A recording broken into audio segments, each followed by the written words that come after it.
This video will provide more information about the behaviors you'll be looking for during the solar eclipse. Your datasheet will have 9 listed behaviors. Most of these behaviors are self-explanatory, but we'll provide more context for a few. Before I get into the behaviors, here's more information you should know about using the datasheets. At each time point, you'll be able to select as many of these behaviors as you observe.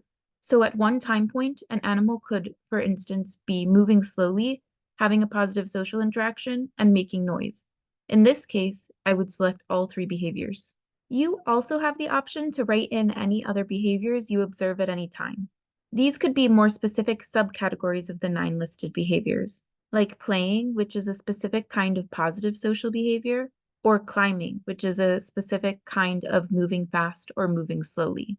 Or the behaviors can be entirely new categories, like digging, drinking, or scent marking. There will also be additional space to add notes at each time point. You don't need to add notes at every time point, but this will be where you can add more information about behaviors. If other individuals are doing interesting things that are different from the individual you're observing as the eclipse reaches its maximum, or even doing the same thing as your individual, and you want to record that, this would be the place to do it.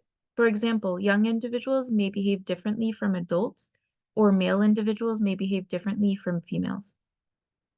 If there are other humans around the animal you are observing and their behaviors are potentially impacting your animal, for instance, if they are cheering or setting off fireworks, it's important to note that as well. Now onto the behaviors. Our first behaviors, moving slowly and moving fast, should be judged for the individual animal you are observing. For example, while dogs move faster than turtles, the turtle isn't always moving slowly. It can move fast for a turtle. An old dog may move more slowly than other dogs, but it can still move more quickly or more slowly at different times when compared only to itself. Laying down and eating are self-explanatory. Pacing or repetitive behaviors could include things like an animal walking back and forth in the same path within its environment or bobbing its head repeatedly.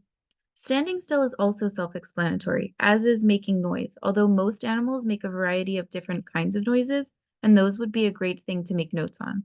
Perhaps the most confusing behaviors will be social interactions. Positive socials might include things like grooming. This is a caring interaction when one animal cleans another animal. They might use their hands or mouths. A major factor to pay attention to when distinguishing positive and aggressive social interactions is positioning. When one animal calmly moves closer to another or 2 animals move together, it's often a positive social interaction. Here we can see one tiger approaches another and the other tiger doesn't move away. Gentle contact or touching is another sign of positive socials.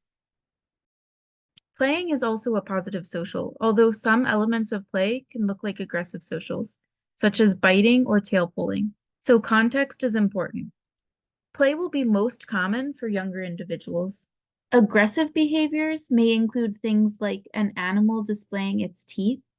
Yawning is an example of this. Although we do it when we're tired, other animals often do it to tell each other to back off. Another example of an aggressive behavior is an animal moving away from other individuals quickly.